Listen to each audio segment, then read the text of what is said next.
Amém. Ore aí pra gente, Júnior, por favor.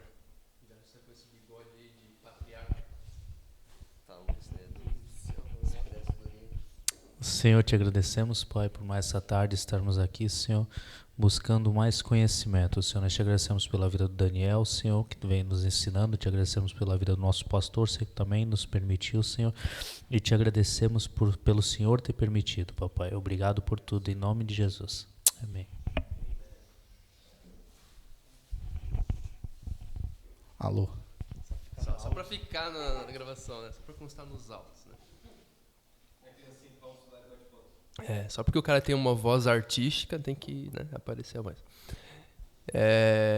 Então, gente, vocês já se preparem para daqui a pouco, quem quiser, tá? Ler o necrológio. A gente vai ler um pouquinho de quem quiser. Se ninguém quiser, eu leio o meu, tá? Só para a gente exemplificar um pouco, trazer alguma luz acerca do necrológio ali, tá?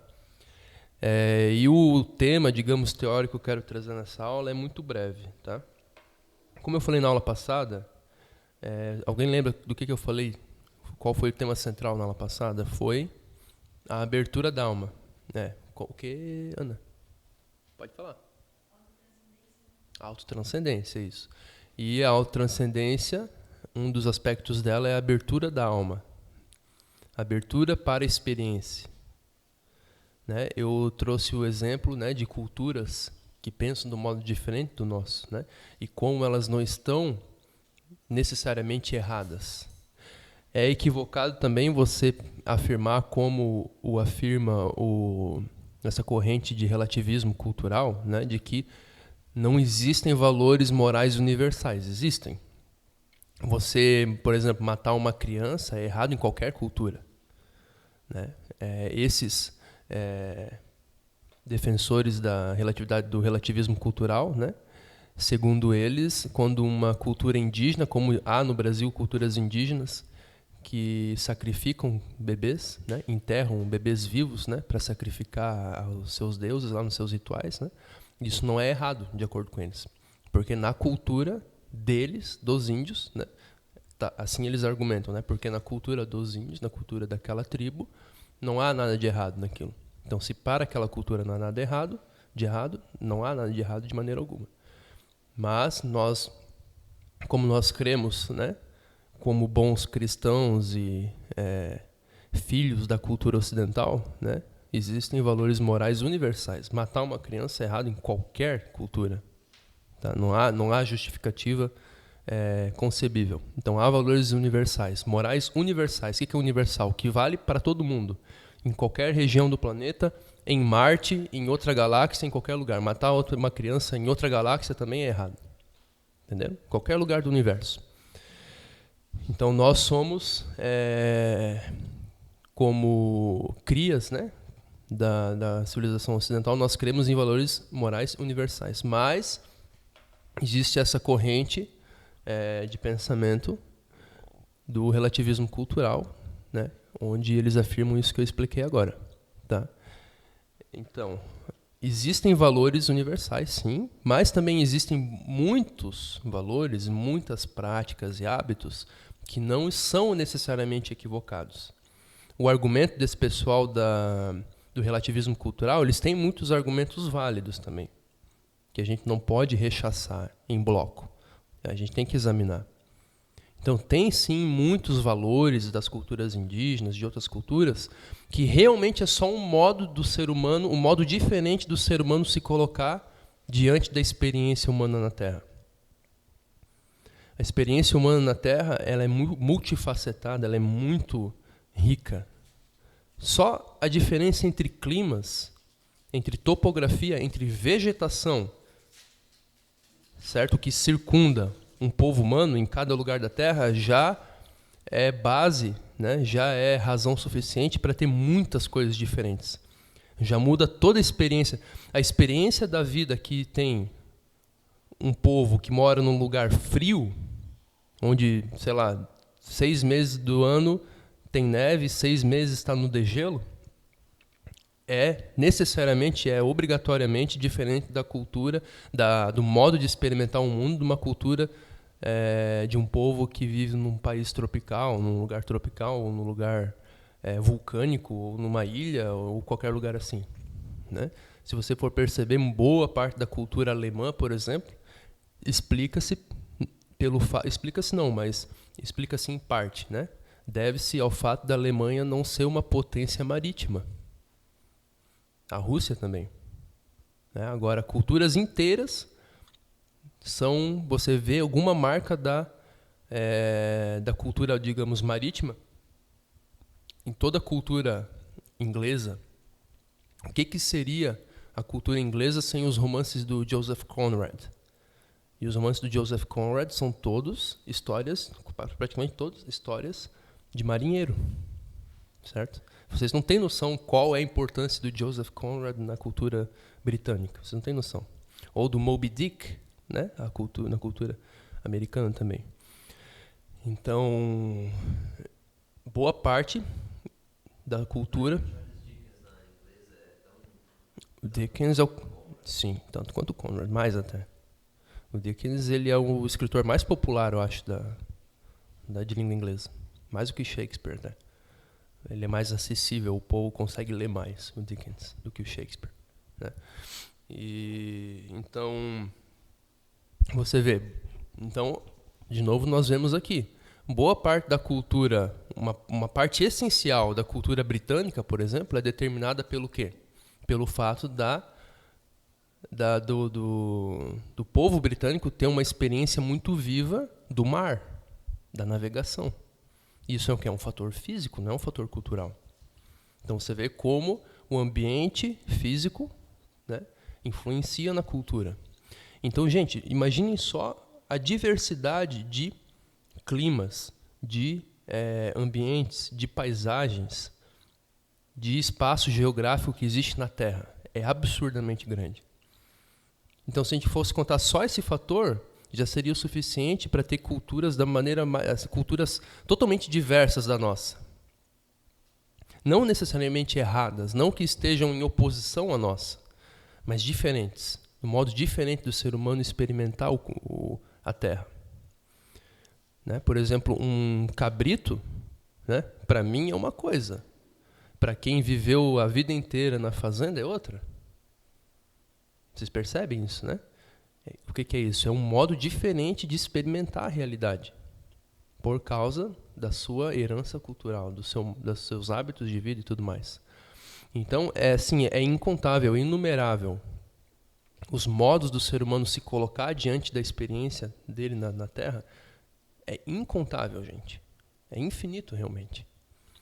Então, nós devemos abrir a nossa alma para esses modos diferentes do ser humano se colocar diante da experiência. E, como diz o apóstolo Paulo, examinai tudo e retende o que é bom. Se a gente chegar numa cultura...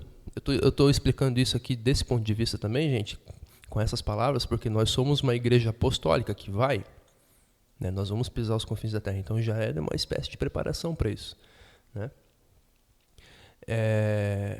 Então, a gente tem que examinar tudo que tem naquela cultura. Não tenha medo de examinar nada que esteja nela. Abra-se para ela e retenha o que é bom. Se você vê alguma coisa que é idolatria, que é mentira, que esteja de flagrante oposição ao evangelho, aí você rechaça aquilo, você ensina eles. Mas como é que você vai ensinar a uma cultura indígena que tal termo da cultura deles está equivocado, está em contraposição ao cristianismo, se você não compreendeu antes a totalidade da cultura deles?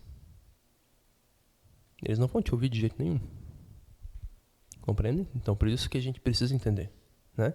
Então, existe essa preocupação nossa aqui também na aula, né, apostólica, tá? Mas não é só isso. Essa abertura de alma vai ser muito bom, vai ser essencial para a felicidade de vocês, que é o tema do qual a gente está falando aqui. Sem abertura de alma para a experiência humana, para a diversidade da experiência humana, não existe felicidade. Não existe riqueza interior. Se você não se abre para a diversidade da experiência humana, você não tem riqueza de experiência dentro de você mesmo. E não tendo riqueza de experiência dentro de você mesmo, a sua vida interior vai ser muito pobre. E como nós já vimos em diversas aulas, a felicidade, a raiz da felicidade é uma riqueza interior. Ela vem de dentro. Ela é uma riqueza do espírito. Vocês lembram disso? Que eu já falei em diversas aulas. Isso não são as circunstâncias materiais que determinam a sua felicidade. Né? Como eu falei, existem pessoas riquíssimas. Por exemplo, uma pessoa muito rica. Isso, gente, aqui no Brasil é só você olhar para o seu lado que imediatamente você vai ver uma pessoa rica dessa maneira. A pessoa tem consultório, sei lá, um médico tem consultório, tem BMW, tem tudo. Pode passar férias em qualquer lugar, mas ele não tem a capacidade, ele não tem profundidade de espírito para pegar uma obra de arte e apreciar e tirar o néctar dela. Que felicidade um cara desse pode ter? Nenhuma. A felicidade dele vai ser uma felicidade animal ainda. Da mesma maneira que uma felicidade de um pobre pode ser animal também. A felicidade animal, como eu já expliquei aqui, ela é muito limitada. Ela se limita à satisfação do prazer, à satisfação da necessidade, né, daquela urgência, e termina na satisfação. E logo após a satisfação passa, vem o quê? A decepção, a tristeza. Né? Então, isso é característico do modo animal de fruir das coisas. O ser humano ele tem que ter uma profundidade espiritual. Ele tem que fruir das coisas espiritualmente. Mas uma pessoa rica, por exemplo, que não tem a profundidade de espírito, ela vai fruir das coisas de maneira animal. Então o problema não é o que você tem no seu entorno para desfrutar, mas o modo como você desfruta daquilo. A sua capacidade de penetrar a essência espiritual daquela coisa. Então você pode ter BMW, você pode ter a corte do rei Salomão, entendeu? Você vai ser pobre. Por isso que eu tenho pena. Eu vejo uma pessoa rica assim, eu tenho pena. Meu Deus do céu, cara, o cara é brasileiro. Não tem nenhuma fagulhazinha de sofisticação espiritual. Mas nada, não tem nada. Estudar um livro de Machado de Assis pro cara, aquilo lá vai ser sânscrito para ele, entendeu? Machado, tá falando uma coisa simples, né? Então, como é que uma pessoa dessa vai ser feliz? Não vai ser nunca, jamais. Por isso que eles ficam... Aí a pessoa fica vivendo de vício em vício, né? Vício cada vez mais... Por isso que vocês já perceberam que os ricos geralmente têm algumas excentricidades que o pobre não tem? Vícios bizarros que o pobre não tem, até sexuais. Nós temos o vizinho aqui atrás, né? Essa casona aqui atrás já são falecidos. Só que eles têm um certo vício, são muito ricos, eles são donos lá da passagem, né, do ferryboat de Navegantes. E um dos vícios, eles tinham 2 vícios. Um é colecionar coisas caras, então eles têm um lugar onde eles colecionam coisas assim que valem milhões de reais, né? Coisas absurdas, aquelas imagens mais ridículas do mundo que não sei como pagam R$1 naquilo lá, né? Aquelas esculturas horríveis. E colecionar animais também, então já prepararam aqui para ter girafas, até tangeram uma vez de querer trazer onça e tinha um jacaré ali na lagoa, né? Então também é um vício e um vício de posse assim de lugares remotos. Então eles têm uma ilha que é deles, entendeu? Uma casa com um teto todo retrátil e tudo mais. Só que são pessoas que eu tive a oportunidade de conhecer e realmente são vícios, não é nada que desfrute, só são é um lugar onde aplicar o seu esforço, a sua preocupação, sabe? Tu falou agora, descreveu certinho o que eu observei no pouco que eu conheci eles, assim. Por quê? Porque eles estão sempre buscando coisas novas, mais esquisitas e tudo mais, porque as coisas que eles têm não os satisfazem. Por que eles buscam tantas coisas diferentes? Porque o que eles têm não os satisfaz. Compreendem? Por que não satisfaz? Nunca vai satisfazer. Eles podem comprar, eles podem trazer a estrela, a galáxia Andrômeda para cá, entendeu? Para o quintal deles. Não vai satisfazer. Por quê? Porque o problema não está nas coisas que eles têm ou não têm. Está neles. Eles são pobres. Uma pessoa que é pobre não pode ser rica. Entendeu? Uma pessoa que é pobre espiritualmente. Eles são pobres. Eles são miseráveis. A miséria está dentro deles. Meu pai sempre me contava a história do cara que... É uma piada, né? Que ele... Parece que... Enfim, ele passou... Tinha merda no nariz dele, né? E ele ia em todo lugar. no terminal, no mercado, em casa. Ele pensava que o mundo estava cagado. Mas ele tinha passado merda no nariz dele. E ele pensava que o mundo estava cagado. Mas a merda estava no nariz dele. É muito engraçado essa piada. E é muito, muito ilustrativa, muito pedagógica. Entendeu? Didática. Não, cara, a merda tá no teu nariz. Eles são pobres, entendeu? Isso que a gente tem que entender, gente. Esquece riqueza, esquece tudo. Isso não vai te fazer feliz. Você tem que ser rico por dentro. Se você for rico por dentro, você vai ser feliz com muito pouco. Claro que a gente tem coisas que a gente necessita, que tem abaixo da qual a gente fica realmente desprovido, paupérrimos, né? Mas é pouco, não precisa de muita coisa. Entenderam? Claro que o dinheiro, eu jamais vou falar que o dinheiro não é importante, né? Mas ele jamais é raiz de felicidade, de jeito nenhum.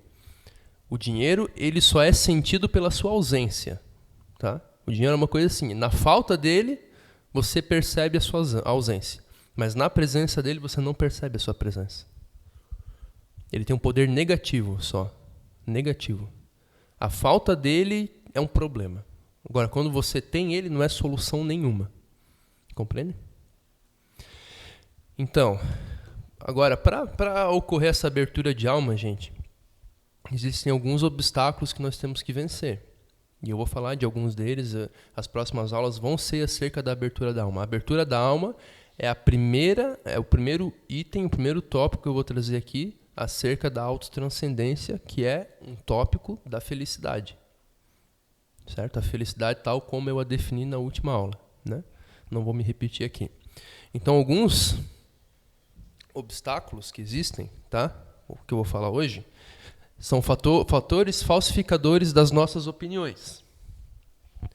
Então, eu trouxe alguns aqui, vocês vão achar muito interessantes, eu creio eu. Sabe o que é um viés? Um viés é um peso. Por exemplo, aqui, a caneta está enviesada. Ela está assim, enviesada. Quer dizer, ela está pendendo para o lado. Então, o viés é algo que faz você pender para algum lado. Entenderam? Então, por exemplo, o Diogo, ele naturalmente ele tem um viés para ser bonzinho demais com o Emanuel. Não sei o Diogo, mas os pais em geral, né? Você tem um viés de ser muito pouco rígido com o filho, né? Por quê? Por causa do teu amor. Aqui, um viés afetivo, até coloquei viés afetivo. Porque você tem afeição pelo seu filho, você pende sempre, certo? Você tem um viés para ser demasiado leniente com ele, tá? Então, diversos vieses existem que eu pude identificar, tá? Rapidamente. Viés cronocêntrico. Esse daqui é muito interessante. O que é crono? Crono é tempo, né? O viés cronocêntrico, gente, cronocêntrico, ele é um que eu não vejo muito ser falado sobre ele, né? Mas ele é muito, muito presente na nossa vida. Cronocêntrico pode ser tanto, nós temos um viés de achar que a nossa época é mais iluminada que outras épocas. Vocês pensam ou não pensam, no fundo de vocês, que hoje em dia nós somos mais instruídos do que na época de Jesus? Mas naquela época eles eram tão bobinhos. Sondem os corações de vocês. Quem não tem muito estudo não pensa isso. Mas quem estudou, foi para a faculdade, principalmente, assim, tá que nem um matagal. Sim, daí é um viés afetivo, né? Um viés afetivo. É que parece que é tão real, né, cara? Exatamente. Eu não consigo imaginar um time melhor do que quando tinha Ronaldinho, Ronaldo, cara. Tá, isso que você está falando. Isso. É interessante, é um viés cronocêntrico também. Por quê? Porque na infância nós temos uma facilidade de nos fascinar com as coisas. Então, quando eu era criança, eu via uma jogada do Ronaldinho, para mim era a coisa mais extraordinária do universo.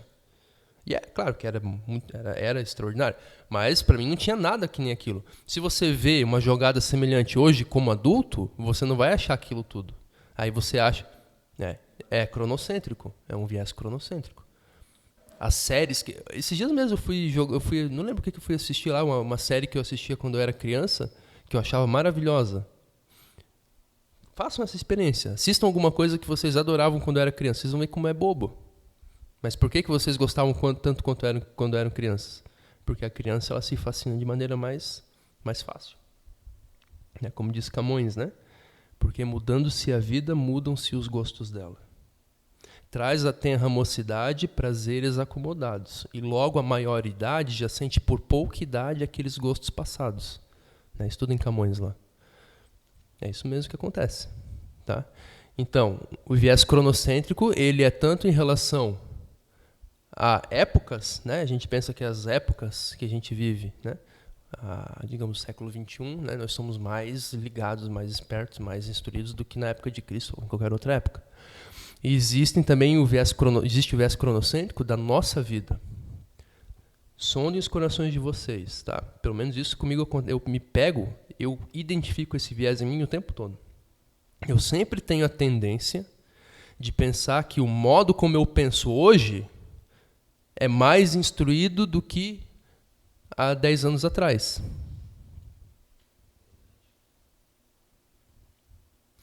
Não só isso. E de fato a gente vai avançando. Beleza, pode ser verdade isso.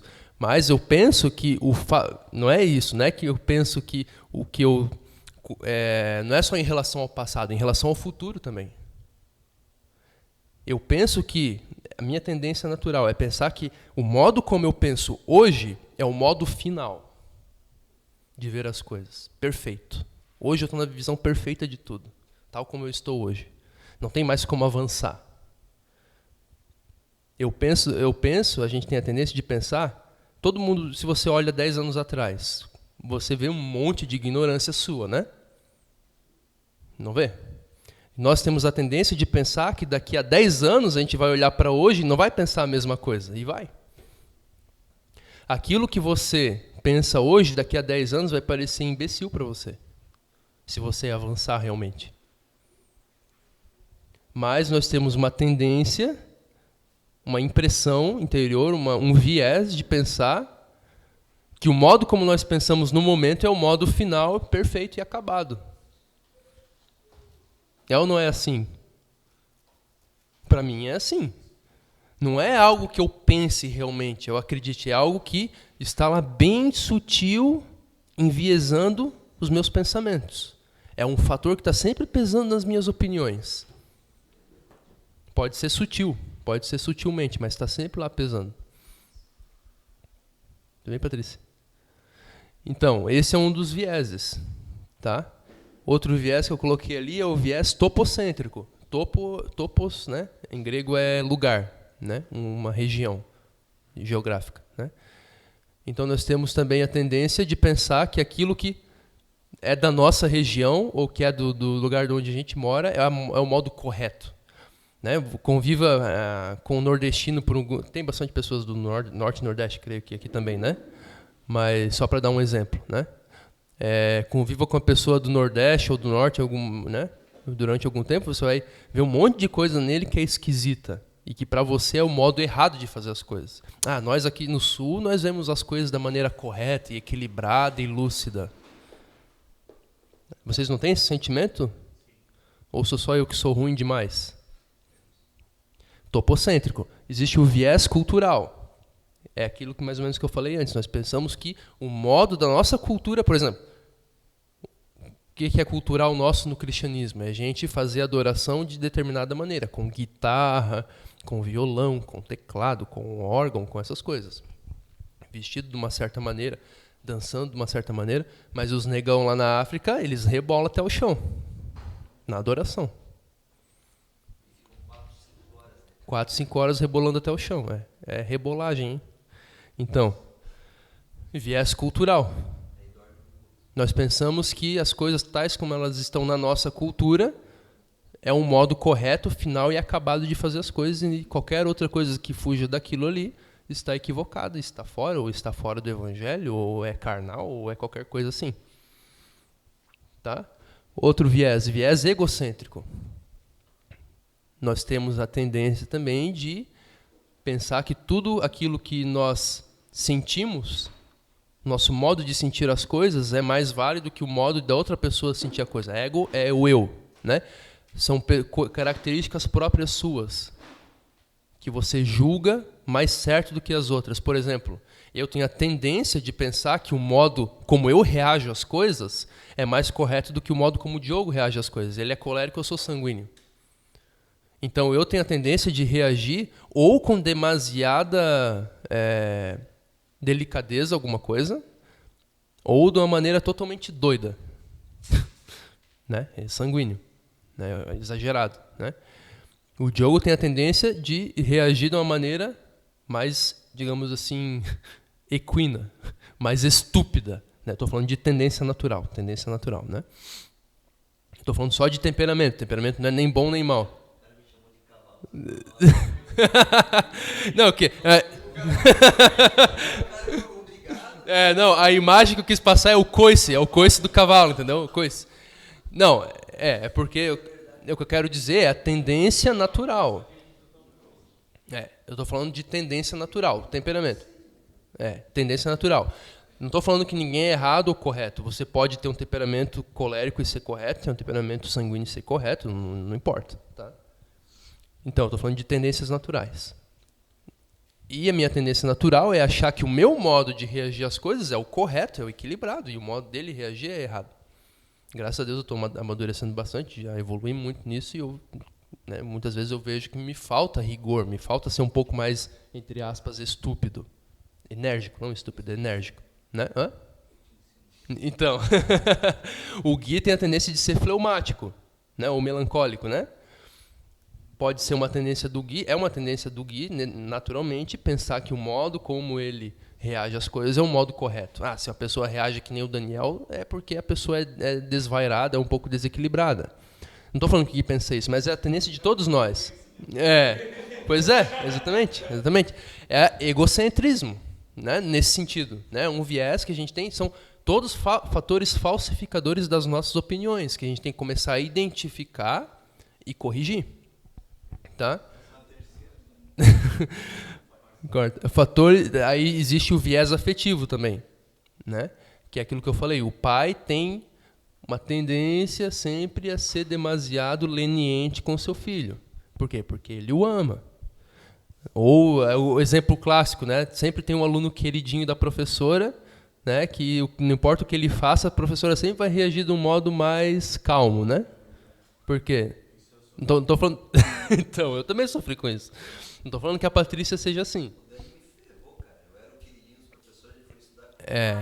Aí ele entrou pro lado negro. Entrou pro lado negro. Que eu era bagunceiro pra caramba. Dormia. Exatamente. Ou lia a Bíblia, né? Levava a Bíblia e ficava lendo a Bíblia.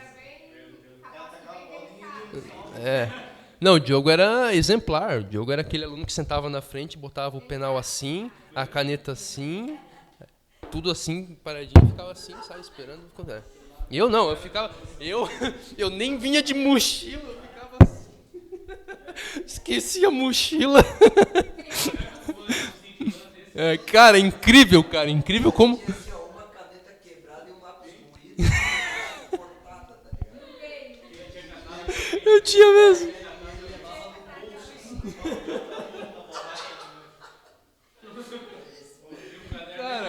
Incrível, cara, como naquela época já era visível as nossas tendências naturais, né? O Diogo a ser organizadinho e eu ser uma tempestade, né?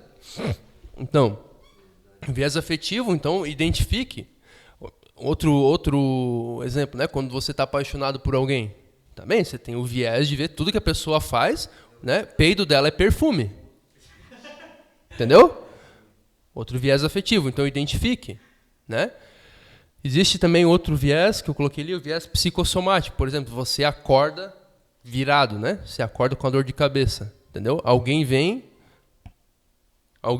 e te dá um beijo, tu dá uma cacetada na pessoa. Porque tu acordou virado.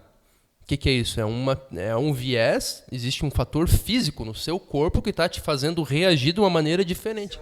Psicossomático, todo mundo tem. Não, todo mundo tem todos.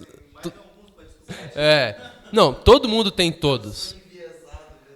Todos.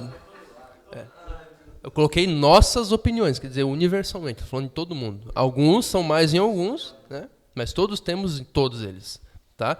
Então, gente, nós temos que começar a identificar esses vieses que nós temos. Anote cada um, tá? E se tiver alguma dúvida em relação a toda a abrangência. Claro que eu só toquei de raspão aqui, né? Porque isso aqui é um seminário, não é um curso sobre nada, né? Mas identifique na experiência de vocês os vieses que vocês têm com cada coisa. Por quê? Porque eles são... Vieses, no plural, V-I-E... Isso. V-I-E-S-E-S. Vieses. Tá? Sem acento. Uhum. Então, o que acontece? Esses vieses, gente, eles vão falsificar as nossas opiniões. Então, nós temos que purificar as nossas opiniões antes de qualquer coisa. Porque quanto mais da verdade nós tivermos dentro de nós mesmos, mais abertura nós... é nesse ponto que eu quero chegar. Esses vieses aqui, eles são obstáculos à abertura da alma. Todos eles são.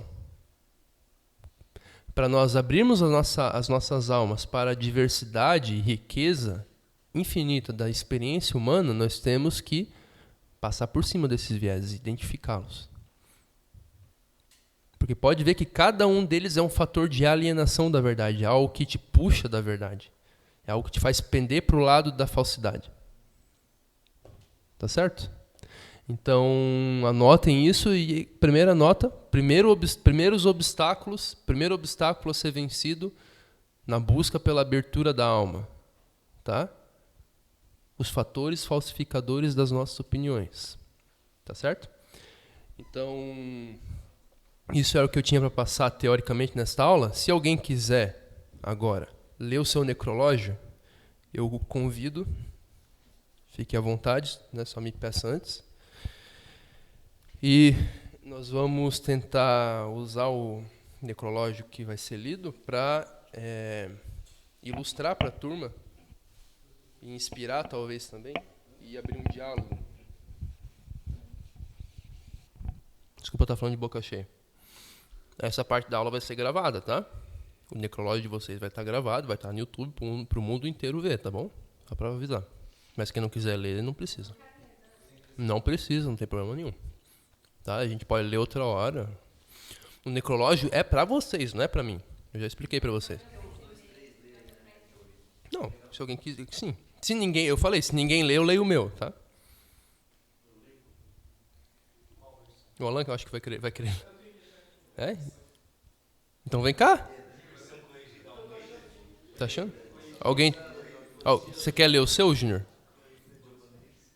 O Alan tá procurando dele lá, não tem problema. Se não quiser, não tem problema. Nossa, procurando, meu Deus. Morre hoje Augusto Albino Lobo Júnior, homem fiel a Cristo e que cumpriu tudo o que Deus planejou na eternidade para ele. Em sua vida buscou honrar a Deus em tudo o que fez e honrou sua esposa, filhos, seus pais, autoridades e todos com quem ele andavam. Deixa sua esposa Esther Lobo, seus filhos Davi Lobo, Heloísa Lobo e mais uns tantos outros filhos espirituais e amigos a quem lhe daria a vida se preciso for. Morou em Blumenau por praticamente toda a sua vida, porém pisou em várias nações do mundo para declarar o amor de Cristo a todos os povos, línguas e nações. A obra a qual dedicou a amar e cuidar de inúmeras vidas. Qual que é a ideia, gente? Qual que é a ideia do Júnior? A ideia, Júnior, agora é você a cada dia, você se aproximar disso daí. Se tiver qualquer coisa que você queira realizar ainda e que não esteja ali, certo? Você tem que escrever, tá? Mas sendo isso que você quer fazer da sua vida de verdade, cada dia você tem que se aproximar daquilo. Cada dia, o teu necrológio, isso que você falou ali, tem que ser a medida das tuas ações. Tu vai ter que medir as tuas ações de acordo com o teu necrológio. Se elas ficarem abaixo do teu necrológio, você está abaixo, você está sendo infiel consigo mesmo. E as tuas ações são más, entre aspas. Entendeu? Por mais que você, sei lá, tu ficou um dia inteiro vendo Netflix. Não é mal. Assistir Netflix não é mal. Né? Ou vendo Netflix, ou fazendo qualquer outra coisa. E tu não avançou em nada, em nenhum daqueles tu não Isso, tu não avançou em honra. Boa parte do necrológio é honra. Honra ao pai, honra à mãe, honra aos amigos. lealdade aos amigos, de morrer por eles, tá? Né? A tua família, se você não passou desenvolvendo ela, qualquer dia que você passe que você não faça isso, vai ser um dia ruim para você. Você ficou abaixo, foi mal, você foi mal naquilo. Entendeu? Então, outro fator importante que você colocou ali é a família. Você quer ter mais filhos e filhos espirituais. Entendeu? Então você tem que meditar sobre essas coisas. Você tem que meditar o que é uma família. O que é ter filhos. O que é gerar filhos. Você tem que avançar nisso. Agora, os passos a partir de agora, o caminho é você começar a desdobrar cada uma dessas coisas e descobrir todas as faces que elas têm e como que você vai avançar dia a dia em cada uma. Compreende? Agora tu sabe para onde tu está indo. Tá? Então, o que é família? Medite muito sobre família. Entendeu? Lealdade, você falou de morrer pelos seus amigos. O que é a lealdade não só no momento de morrer, mas o que é lealdade no dia a dia? Você é uma pessoa leal, eu sei que você já é, né? Mas você pode ser mais, você pode avançar sempre nisso, certo? Né? A honra também a todos, né? Quais são os aspectos, outros aspectos da honra? Como você pode se aperfeiçoar nisso? Né? A sua intrepidez e coragem também, que são virtudes necessárias para você enfrentar os perigos, né, existentes em outras nações, em outras culturas, né? No ID. Isso daqui é uma virtude que você precisa ter no ID. Né? Existe a virtude do Espírito Santo, que é sobrenatural, mas existe a parte natural da coisa também. Você tem que ter uma virtude física também. Se você for molenga, frouxo, como dizem, né? Não vai dar certo. Eu, por exemplo, eu tenho muita dificuldade de estar num lugar desconfortável. Né? Só de pensar em estar no meio daqueles mosquitos na Amazônia, para mim já é horroroso. Eu tenho que trabalhar isso. Se eu não ficar mais forte nisso, o Espírito Santo não vai me mudar, porque eu posso fazer isso. Eu posso ficar mais forte nisso pela minha própria força. O Espírito Santo vai vir e vai fazer aquilo que eu não posso fazer, né? Mas isso eu posso fazer. Tá? Então, é uma virtude necessária para o seu ID. Então, pega e tenta imaginar todas as situações, leia livros de missionários e começa a anotar todas as virtudes que você vai precisar ter e desenvolver para ser um missionário, para cumprir o teu ID. Entendeu? Aí se você vai colocando no seu necrológio. Não precisa colocar no texto. O meu necrológio, gente, ele é seguido de páginas e páginas e páginas e páginas e páginas e páginas de análise. Só, por exemplo, o verbo iluminar, que está no meu necrológio, tem páginas sobre isso. Meditações minhas. O que é iluminar? E também de ações que eu fiz que são o oposto daquilo ali. Que eu estava trazendo trevas para as pessoas, não luz. Entendeu? E eu anoto lá. Pô, isso aqui eu não posso repetir. Entendeu? Então o necrológio é o guia, cara, da sua vida. Nesse sentido, né? O guia de você para você mesmo. Tá? E outra coisa que eu coloquei, pastoreio, paternidade. Você colocou ali ao final, né? De cuidar de algumas pessoas, né? Alguma coisa assim, cuidar das pessoas, né? Isso é pastoreio, é paternidade. Aprenda o que é a paternidade espiritual, o que é o pastoreio, o que é ser o verdadeiro pastor. E desenvolve. A cada dia desenvolve. Não é, gente, uma grande ilusão que nós temos, sobretudo quando nós somos jovens. Tudo bem, Nick? Não vê o processo das coisas, como as coisas elas se desenvolvem migalha por migalha a cada dia. Para você ser um grande pastor, para ser, sei lá, qualquer coisa, não é, cara, não vai descer uma luz do céu e pum, você vai se transformar, entendeu? É migalhinha em migalhinha a cada dia. Ao longo dos anos aquilo vai ter um poder assim, gente, extraordinário. É a tal da água mole em pedra dura, né? Se você vê né? Existem canyons inteiros, né? O Grand Canyon, por exemplo, nos Estados Unidos, né? Toda a topografia dele é explicada pelo fluxo da água. Porque a água fluía de determinada maneira. Tu vê como a água é poderosa. Mas se você olhar para a água assim ali passando, tu não vai ver nada. Tu pode lançar água contra a rocha e não vai acontecer nada. Né? Mas, aos poucos, ao longo dos milênios, né? A água vai dando forma à pedra. É essa ação sutil que isso é uma imagem muito apropriada do nosso dia a dia. Cada dia que nós vivemos é esse fluxo de água moldando a rocha. Então nós temos que valorizar cada dia para a gente ir moldando. No final, Dali a 5, 10 anos, tu vai ver a diferença que vai fazer. Entendeu? A diferença que vai fazer cada dia tu pegar e meditar e fazer uma coisinha pequenininha, cara, de honra, lealdade, família, qualquer coisa. Pequeniníssima. No fim das contas, tu vai estar dando, tu vai ser assim referência no mundo inteiro sobre essas coisas. Se tu fizer isso, cada dia um pouquinho. Entendeu? Alguém mais quer ler? Morrera hoje Alain Vitor Maia do Nascimento, homem que foi reto segundo os princípios bíblicos, buscando sempre o mais profundo lugar e o máximo que podia fazer e passar aos outros, servindo a Deus e a seus próximos com exímio e total vigor. Deixou esposa, filhos e uma legião de pessoas que foram tocadas pela sua simplicidade, devoção, adoração e intimidade com Deus, sempre entregando tudo que puder a Ele, querendo ter mais fogo a todo momento. Descansou em paz com um único anseio: ver a face do Pai. O do Alain é bem sintético. Ele sintetizou as ideias dele, né? Perfeito. Então, né, o que você falou, por exemplo, você começou falando muito um homem reto, né? É retidão. A Bíblia fala muito de retidão, de justiça, né? Então, estude o que é ser reto em cada coisa. Equidade. Você não pender nem para um lado nem... Por exemplo, o que é ser reto? Lembra que eu falei, eu acabei de pegar.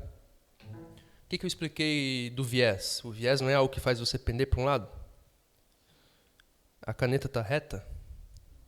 O que é ser reto? É não pender para nenhum lado. Retidão é isso, é não pender para nenhum lado também. É um dos aspectos da retidão. Estar reto, não pender para nenhum lado. Então, Alain, uma das coisas para você ser reto, né, é você meditar acerca desses fatores aqui, fatores de viés, enviesantes. Entendeu? Se você tiver um viés afetivo em relação a uma coisa, uma opinião que vem só do seu temperamento psicossomático, alguma coisa assim, entendeu? Você não está sendo reto perfeitamente. Então medite sobre essas coisas, tá? Profundidade, você falou. Você quer ser uma pessoa profunda também, conhece profundamente Deus, né? Não existe nada que te faça mais profundo do que meditar acerca das coisas, do que ver a raiz das coisas, e sobre isso para isso a filosofia é muito boa, tá? A verdadeira filosofia, né? Dedicação. Você falou que você quer ser um homem devoto, né? Dedicado de uma maneira muito ardente às coisas, né? Então, cultive em você. Você já é uma pessoa assim, né? Mas cultive mais. Em quais momentos da sua vida você não está sendo devoto? Você está sendo 100% do tempo? Será? Entendeu? Existem momentos em que a gente não é tudo aquilo que a gente quer ser, né? Então, pegue esses momentos e, cara, eu tenho que mudar isso daqui. Certo? Né? Você quer ter um fogo também, né? É mais ou menos a mesma coisa que dedicação, né? Mas um fogo que você falou de adoração e tudo mais, né? Isso daqui você tem que buscar em Deus, né? Isso daqui não é natural, né? Isso aqui já é uma virtude sobrenatural, né? Busque no Espírito Santo essa unção de incendiar os lugares. Busque entender quais são as exigências, as requisições, aquilo que requer, aquilo que você precisa ter, as condições necessárias para você receber um fogo do Espírito Santo. Estude na Bíblia. Quais são os fatores que me impedem de ser uma pessoa ardente em Deus e quais são aquelas que me levam a ser mais ardente em Deus e receber mais do Espírito Santo? Estude isso, entendeu? E o final de todas as coisas é ver Deus, né? Que é o fim de todas as nossas vidas, né? A finalidade delas, né? O que é ver Deus? Ver como? Com o olho da cara? Também, com o olho da cara também. Mas Deus é espírito. Como assim ver Deus? Medite sobre o que é ver Deus. Estude lá 1 Coríntios 13, né? Agora nós vemos em espelho, mas então nós vemos face a face. Estude o grego, estude tudo. Compreende? Leia livros a respeito disso. E aí você vai avançando.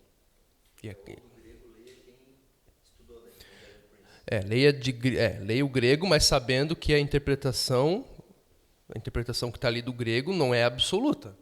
O dicionário grego não foi escrito por Deus, porque tem gente que pensa isso, né? Não, no grego tá assim, e a pessoa acha que Deus escreveu o dicionário grego. Não, o dicionário grego também foi um homem que escreveu, entendeu? É que as pessoas não entendem como uma literatura e uma língua funcionam, né? De preferência, estude o grego, lógico, né? Mas se você não estudar o grego, saiba que aquilo ali que está no dicionário e tudo mais é uma opinião, não é final, entendeu? É um homem que escreveu, tá?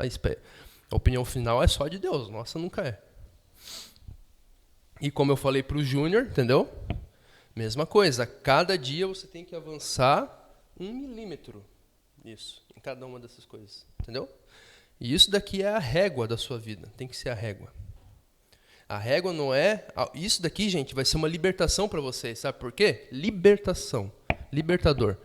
Porque nós vivemos a vida inteira nos medindo pelos padrões dos outros. Se eu julgar o Júnior pelo meu padrão, Deus me deu certos talentos. Se eu exigir que ele seja exatamente como eu, se eu julgar ele pelos meus padrões, eu vou matar ele. E nós vivemos a nossa vida inteira nos julgando de acordo com parâmetros que não são nossos, são de pessoas estranhas a nós. Agora, quando você começa a se conhecer, e você colocou os seus parâmetros junto com Deus, né? Você na sua intimidade junto com Deus. É você e Deus. Tá? Tudo isso daqui é você e Deus. Nunca faça só você, né? Mas para começar, vai fazendo o que vem na cabeça. E vai pedindo para Deus ir moldando. Eu me lembro agora também, há alguns anos atrás, principalmente no começo da caminhada de fé, eu me comparava muito, me julgava exatamente por observar grandes homens de Deus. Eu pegava de todas as eras e eu via, cara, é impossível ser assim. Até os contemporâneos, né? Desde o Derek Prince, Henry Groover, desde o William Craig, o Luiz Hermínio, o Pastor Nilson, o Pastor Zé. E eu me julgava e apontava para mim mesmo segundo aquilo que cada um carregava, característica. Eu não me conhecia, eu ficava perdido nisso, desesperado, porque eu nunca conseguia alcançar nada, porque eu não encontrava aquilo que estava... Os padrões que o Senhor colocou em mim. Aí quando eu comecei a olhar, tudo aquilo que eu observava dos outros, ao invés de ser um ponto de desânimo para mim, tornou-se um ponto de alegria que agrega naquilo que eu sou. Então não era inveja a palavra certa, mas era talvez uma síndrome de inferioridade, não sei o que é a palavra certa, aí tu deve saber, né? Mas é mais ou menos isso aí, sabe? Que eu observava e era inalcançável para mim. E agora quando eu observo eu me alegro, porque constrói aquilo que eu sou. E eu tive prazer em observar. Então todos que têm uma habilidade, um talento ou uma bênção, em vez de eu desanimar agora, eu me alegro porque constrói mais naquilo que eu já sou, entendeu? Você se conhece melhor, né? Você já se conhece melhor, então é exatamente isso. Então, o que ocorre? Você vai se julgar de acordo com seus padrões. Você vai ser seu único juiz, você e Deus. Por isso que eu falo que esse exercício tem que ser feito junto com o conselho do Espírito Santo, né? Então, quando eu estou falando você vai ser seu juiz, eu estou falando você e a sua intimidade. Deus, como você o conhece na sua intimidade. Isso vai ser o juiz. Não é mais o que o mundo pensa. Com 25 anos você tem que estar formado na faculdade, assim. Não, cara, cala a boca. Eu sei para onde eu estou indo. Eu estou aqui andando de chinelo, sem carro, sem porcaria nenhuma, mas eu estou indo no propósito que Deus tem para mim. Isso pode acontecer. Não necessariamente, mas pode acontecer. Entenderam? Daí que vai vir a força. É análogo a quem começa agora, né? Então, por exemplo, uma pessoa, ela passou a vida plantando miséria, né? Porque também a prosperidade, ela tem a ver com as nossas escolhas, né? Deus nos escolheu para ter o que nós precisamos, para fazer toda boa obra. Esse é o padrão. E aí a pessoa plantou, só que agora ela começou a convergir a mente dela. Ela começou a andar com o Senhor. Ainda ela está andando de chinelo, com pouca roupa, poucas coisas, uma casa não tão boa. Entretanto, está entrando no propósito, entendeu? E existe um tempo para colher uma nova plantação, mas, né, para a gente não definir um padrão, né? O que eu falei é um mero exemplo, né? Isso pode acontecer, né? Num determinado momento, certa pessoa, você pode estar lá, todo ferrado na vida natural, digamos assim. Mas você está indo, você sabe que você tem um norte, entendeu? E conforme você for avançando e saindo da maldição do mundo, né? Deus vai te dar todas as condições para você fazer toda a boa obra que Ele quer que você faça. Isso não quer dizer que você vai ter um carro, pode ser que não tenha. Você pode morar lá no meio do mato da África, lá como missionário, e um carro para você vai ser só um estorvo. Entendeu? Então, mas o que você precisar lá na África, Deus vai te dar. Se você precisar de um remédio, de alguma coisa, Deus vai te dar. Um barco, Deus vai te dar.